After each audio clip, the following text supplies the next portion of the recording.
안녕하세요. 저는 김정희라고 합니다. 올해 72살이죠. 평생 한복을 만들며 살아왔어요. 어제 아침 큰며느리 미숙이가 저희 가게 앞에서 멍하니 서 있었습니다. 문이 닫혀 있고 간판도 내려져 있으니까 그럴 만도 하죠.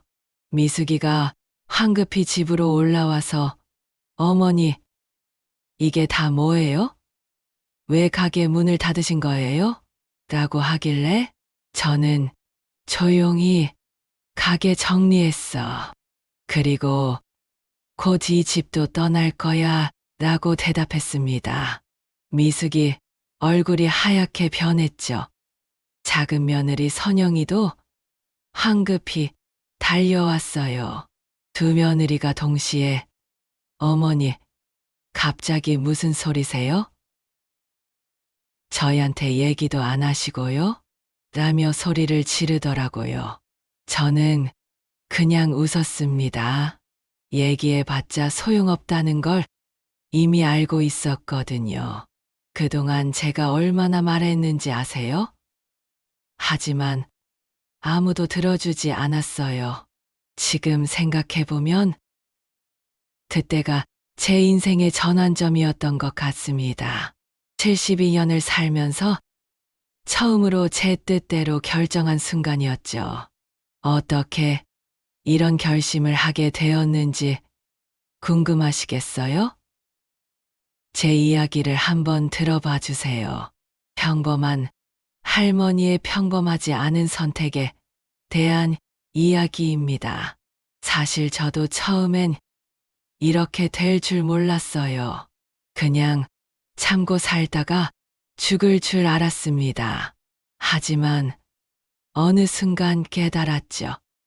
제가 만든 한복처럼 제 인생도 제 손으로 다시 재단할 수 있다는 걸요. 그 깨달음까지는 정말 오랜 시간이 걸렸습니다. 때로는 절망하기도 했고, 때로는 포기하고 싶기도 했어요. 하지만 결국엔 해냈죠. 72살에 새 인생을 시작한다는 게 말이 됩니까? 저도 처음엔 말도 안 된다고 생각했어요. 매일 아침 거울을 보며 내가 뭘 할 수 있겠어? 이 나이에? 라고 혼잣말을 했습니다. 하지만 어느 날 문득 깨달았어요. 나이가 문제가 아니라 마음가짐이 문제였다는 걸요. 제가 어떤 사람인지, 어떤 삶을 살아왔는지부터 말씀드려야겠네요. 그래야 제 선택이 왜 그렇게 특별한지 이해하실 수 있을 테니까요. 저희 남편은 제가 35살 때 교통사고로 세상을 떠났습니다. 그때 큰아들 민수가 10살, 작은 아들 민호가 8살이었죠. 갑자기 혼자가 된 순간이 지금도 생생해요. 장례식장에서 아이들 손을 붙잡고 서 있는데 앞이 캄캄했습니다. 어떻게 살아야 할지, 뭘 해야 할지 하나도 모르겠더라고요. 하지만 포기할 수는 없었어요. 아이들이 있었으니까요. 민호가 매일 엄마, 아빠 언제 와? 라고 물어봤습니다. 그럴 때마다 가슴이 찢어지는 것 같았어요. 하지만 울 수는 없었죠. 아이들 앞에서만큼은 강해야 했어요. 그때부터 본격적으로 한복 일을 시작했습니다. 원래 시어머니께서 하시던 일이었는데 제가 물려받은 거죠. 처음엔 정말 서툴렀어요. 바늘에 찔려서 손가락에서 피가 나기 일쑤였고 실 꿰는 것도 힘들었습니다. 하지만 배워야 했어요. 안 그러면 굶어 죽을 테니까요. 새벽 5시에 일어나서 아이들 아침 챙겨주고 학교 보내고 그 다음엔 바로 바느질에 들어갔습니다. 밤 12시까지, 때로는 새벽 2시까지 바느질했어요. 손가락이 부르트고 어깨가 결려도 쉴 수 없었습니다. 하루라도 쉬면 그날 벌이가 없어지니까요. 이윽김 아줌마가 자주 정이야. 너무 무리하지 마. 몸 버리면 안 된다라고 말했어요. 하지만 무리하지 않을 수 없었습니다. 아이들 학비도 내야 하고 생활비도 벌어야 하고 집세도 내야 했으니까요. 그렇게 10년이 지났습니다. 아이들은 무럭무럭 자랐고 저는 점점 더 한복 짓는 일에 능숙해졌어요. 동네에서 제법 소문이 났죠. 동네 사람들이 정인에서 지은 한복은 정말 예뻐. 저 집은 손이 곱다니까 라고 말했습니다. 칭찬을 들을 때마다 뿌듯했습니다.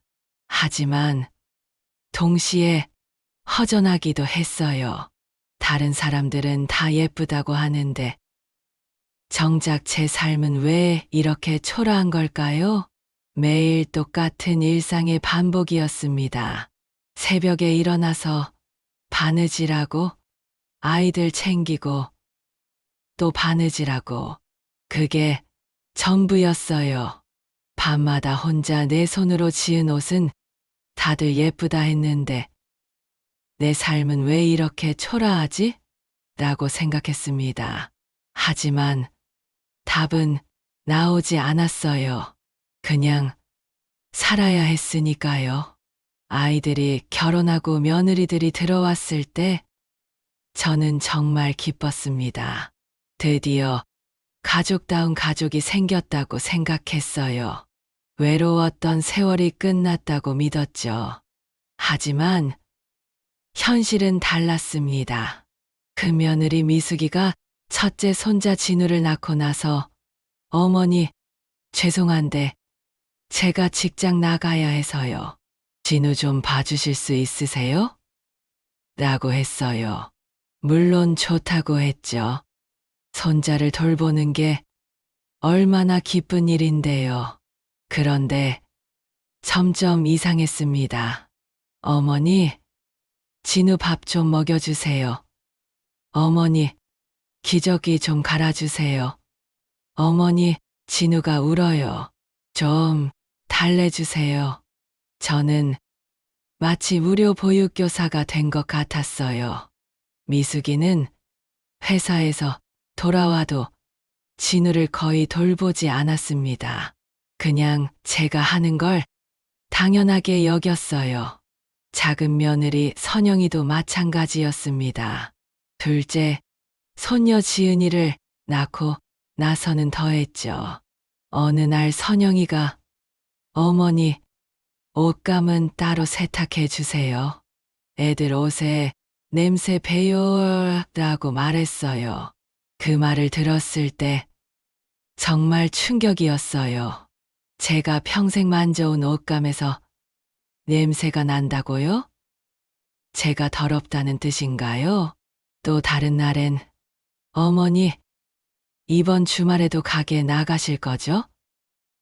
애들은 저희가 맡기고 모임 좀 다녀올게요 라고 했습니다. 저희가 맡긴다고요? 제가 언제 맡아달라고 했나요? 그냥 당연하게 여기는 거였어요. 주말마다 반복되는 일이었습니다. 며느리들은 친구들과 모임을 가고 저는 손자, 손녀들과 집에 남아 있었어요. 아이들을 돌보고 밥 해주고 놀아주고 처음엔 좋았어요. 손자, 손녀들이 귀여웠으니까요. 하지만 점점 힘들어졌습니다. 70이 넘은 나이에 아이 둘을 돌보는 게 쉬운 일이 아니거든요. 그런데 며느리들은 고맙다는 말 한번 제대로 한 적이 없었어요. 그냥 당연한 것처럼 여겼습니다. 미숙이가 어머니가 해주시는 게 당연하죠. 어머니도 심심하실 텐데 라고 말했을 때가 기억나요. 심심해서 손자 손녀를 돌본다고요? 저도 제 시간이 있는데요. 제 일이 있는데요. 하지만 말할 수 없었어요. 말하면 며느리들이 기분 나빠할 테니까요. 그러면 더 멀어질 테니까요. 그렇게 참고 또 참았습니다. 하지만 마음속으론 점점 화가 쌓여갔어요. 저는 가족의 일부가 아니라 그냥 편리한 보모였구나. 가사도우미였구나. 그런 생각이 들었습니다. 작년 가을이었습니다. 아침에 일어났는데 오른손 검지가 아팠어요. 처음엔 그냥 결린 줄 알았는데 시간이 지날수록 더 아팠습니다. 병원에 가봤더니 의사가 심각한 표정으로 손가락 관절이 많이 망가졌네요. 오랫동안 같은 동작을 반복하셨죠? 라고 물었어요. 그렇다고 했어요. 40년 가까이 바느질을 했다고요. 수술을 해야겠습니다. 안 그러면 더 심해질 거예요. 라는 말을 들었을 때 머리가 하얘졌어요. 수술을 하면 한동안 바느질을 못 한다는 뜻이잖아요? 그럼 돈은 어떻게 벌어요?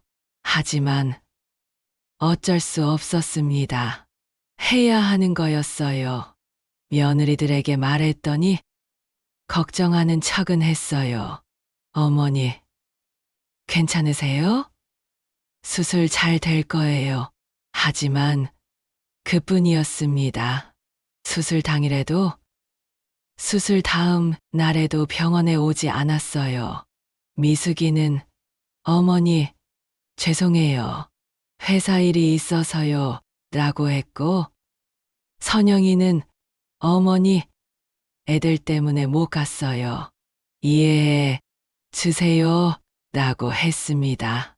저는 혼자였습니다. 수술받고, 혼자 회복하고, 혼자 퇴원했어요. 병원에 입원해 있는 동안 옆 침대 환자를 봤습니다.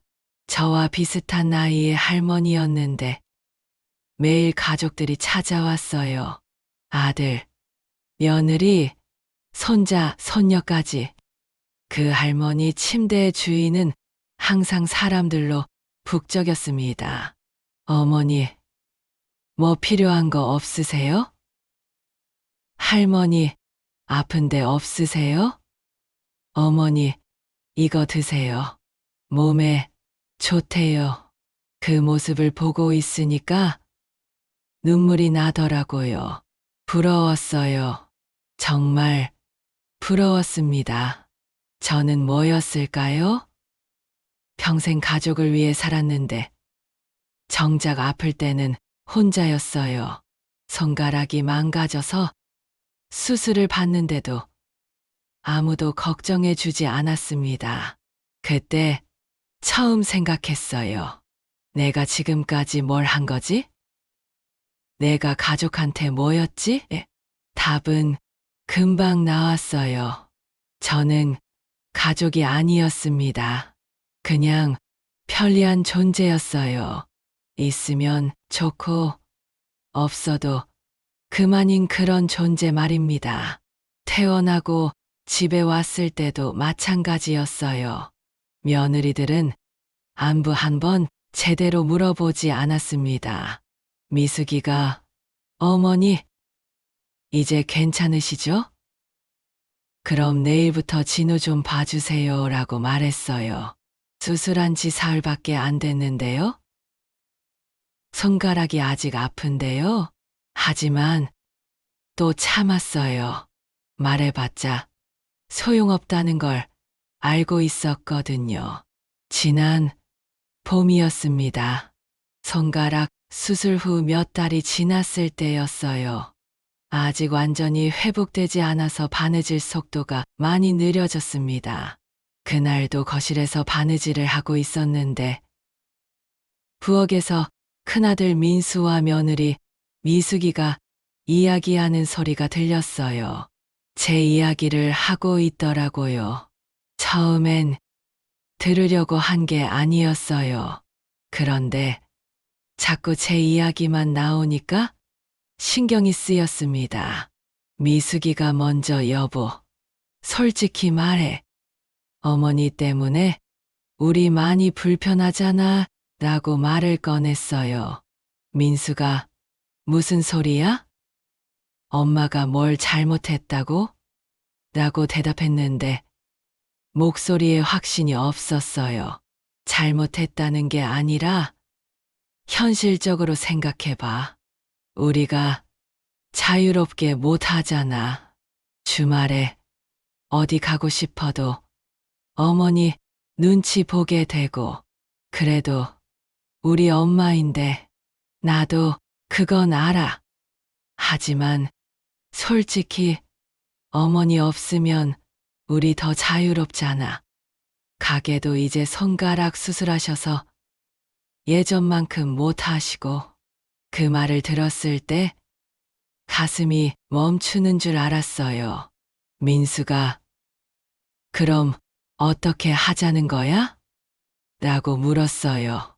요양원 알아보자. 요즘 시설 좋은 데 많아. 어머니도 거기서 또래 친구들 만나시면 좋을 것 같은데 엄마가 싫어할 텐데. 처음엔 그러셔도 나중엔 괜찮아지실 거야. 우리도 편해지고 어머니도 편해지시고. 윈윈이잖아. 바느질하던 손이 떨렸어요. 정말 떨렸습니다. 내가 평생 가족을 위해 산 게 그들의 짐이었구나. 내가 있으면 불편하구나. 요양원에 보내려고 하는구나. 그 순간 모든 게 명확해졌어요. 제가 얼마나 바보였는지, 얼마나 착각하고 살았는지 알겠더라고요. 저는 가족이 아니었습니다. 그냥 짐이었어요. 버거운 짐. 그날 밤 한숨도 못 잤어요. 계속 그 말들이 귓가에 맴돌았습니다.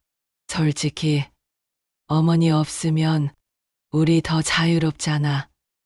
요양원 알아보자. 40년 가까이 아이들을 키우고 며느리들을 받아들이고 손자 손녀들을 돌봤는데 그 결과가 이거였어요. 화가 났습니다. 정말 화가 났어요. 하지만 동시에 허무했습니다. 내가 뭘 잘못했을까? 어디서부터 잘못된 걸까? 하지만 곧 깨달았어요. 잘못한 건 제가 아니었습니다. 너무 희생만 했던 거였어요. 너무 참기만 했던 거였어요. 그 일이 있고 며칠 후였습니다. 큰아들 민수가 갑자기 엄마, 우리 가족여행 갈 건데 엄마는 집에 계세요. 저희만 다녀올게요. 라고 말하더라고요. 가족여행이라고요? 저도 가족인데 왜 빼는 거죠? 왜? 나도 가면 안 돼? 라고 물어봤더니 민수가 당황하는 표정을 지었어요. 아니, 그게 젊은 사람들끼리 가는 여행이라서요. 엄마 가시면 불편하실 것 같아서. 불편하다고요? 누가 불편하다는 거죠?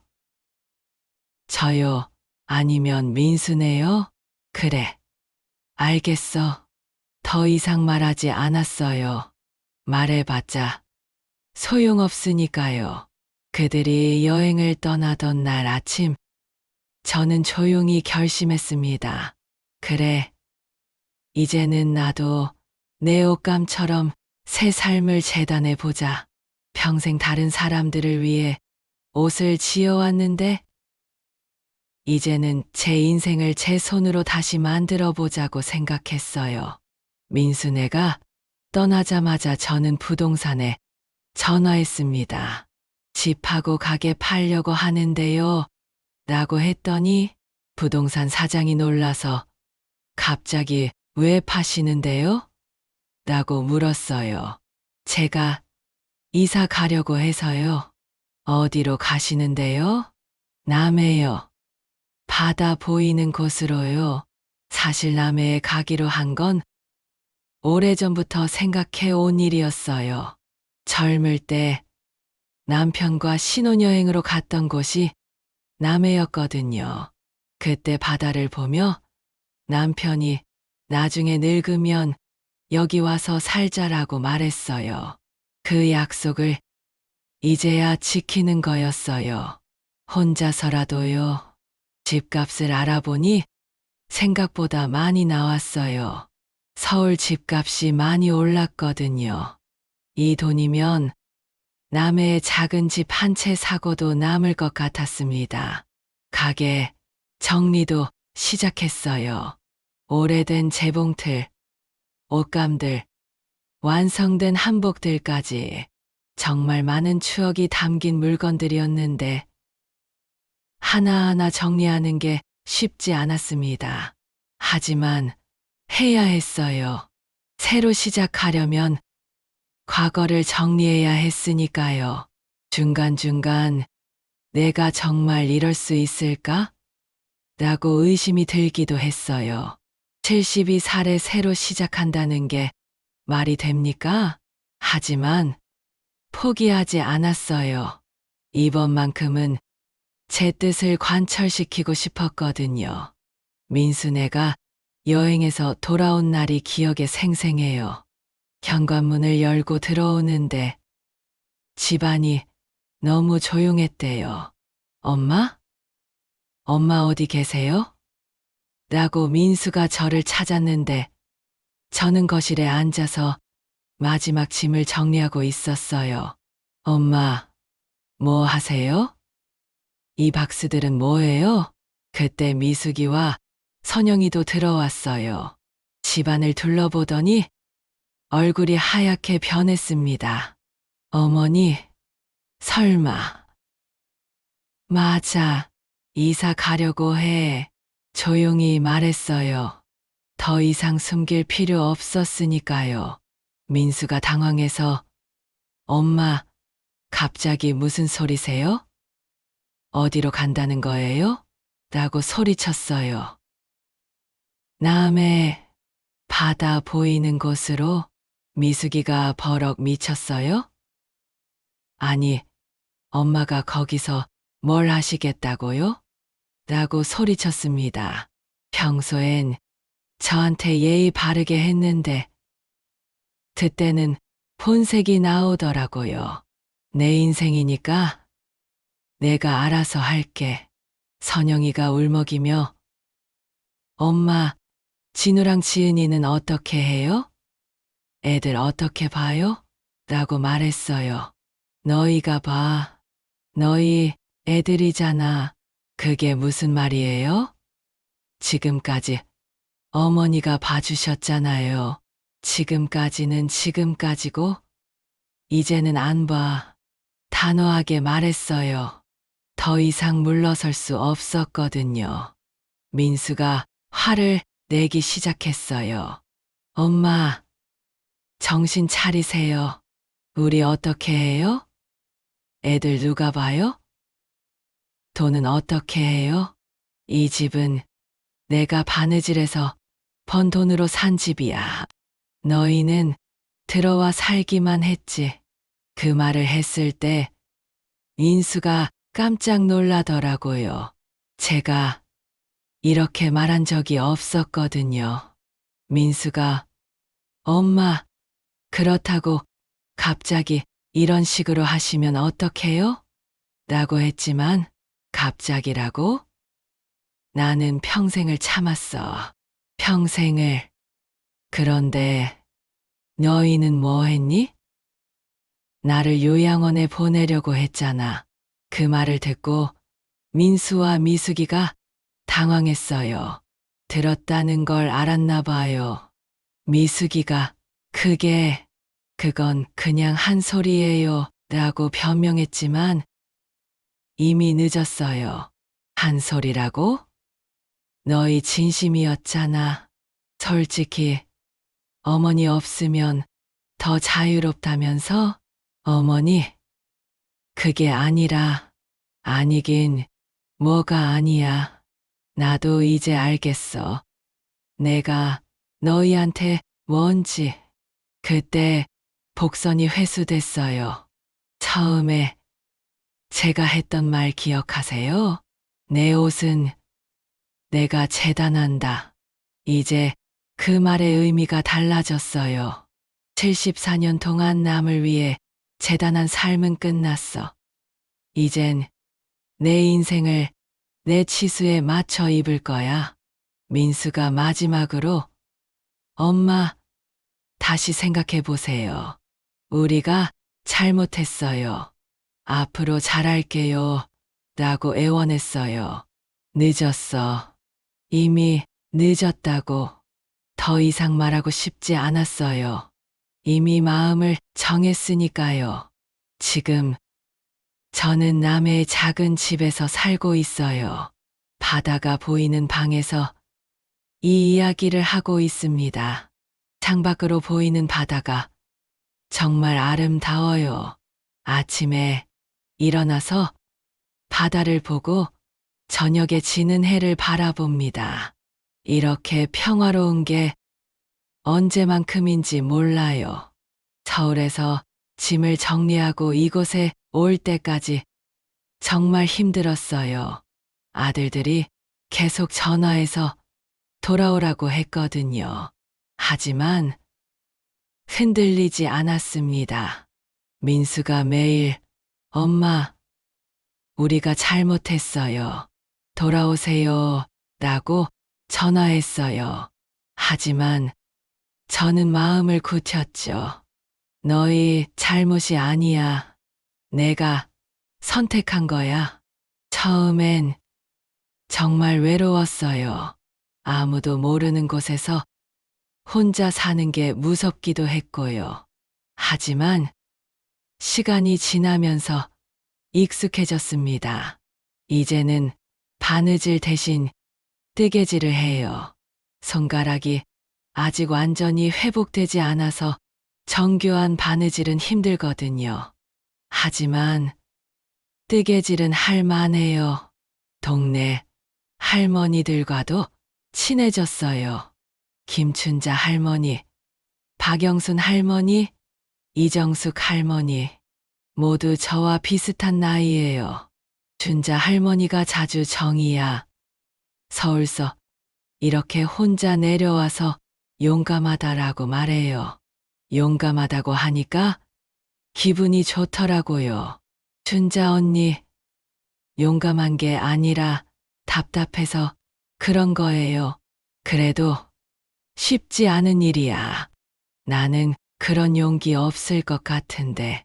이제는 복선이 완전히 회수됐어요. 처음에 제가 했던 말 기억하세요? 내 옷처럼 내 인생도 곱게 마무리하고 싶다. 지금은 생각이 바뀌었어요. 내 인생은 아직도 새 옷처럼 새로 지을 수 있다.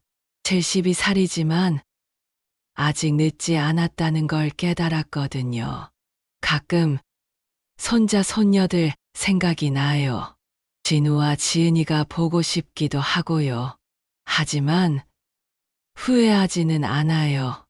이게 맞는 선택이었다고 생각해요. 얼마 전에 진우가 편지를 보냈어요. 할머니, 보고 싶어요. 언제 서울에 오세요? 편지를 읽고 눈물이 났어요. 그리워하는 마음은 진짜였나 봐요. 하지만 돌아갈 생각은 없어요. 이제 저는 김정희로 살아갈 거예요. 누구의 엄마도 누구의 시어머니도 아닌 그냥 김정희로요. 그리움은 남지만 나는 이제 내 이름으로 살아간다. 김정희로. 이게 제 마지막 말이에요. 여러분들은 어떠세요? 혹시 저처럼 참고만 사시는 분들 계시나요? 너무 늦었다고 생각하지 마세요. 72살에도 새로 시작할 수 있거든요. 물론 쉽지 않아요. 가족들과 멀어지는 것도 아프고 혼자 사는 것도 때로는 외로워요. 하지만 그래도 후회하지 않아요. 왜냐하면 이제는 제가 제 삶의 주인이거든요. 더 이상 남을 위해 희생하지 않아도 되고 눈치 보지 않아도 돼요. 매일 아침 바다를 보며 오늘은 뭘 할까? 라고 생각해요. 이런 생각을 해본 게 언제만큼인지 몰라요. 항상 남을 먼저 생각했는데 이제는 제가 하고 싶은 걸 먼저 생각해요. 그게 이렇게 행복한 일인 줄 몰랐어요. 여러분도 용기 내세요. 늦었다고 생각하지 마시고요. 제가 할 수 있었다면 여러분도 할 수 있어요. 내 삶의 주인은 결국 나 자신이니까요. 저의 이야기를 들어주셔서 감사합니다. 앞으로의 저희 삶을 응원해 주세요. 구독과 좋아요, 알림 설정을 해주시면 앞으로의 이야기를 계속해서 들려드리도록 할게요. 감사합니다.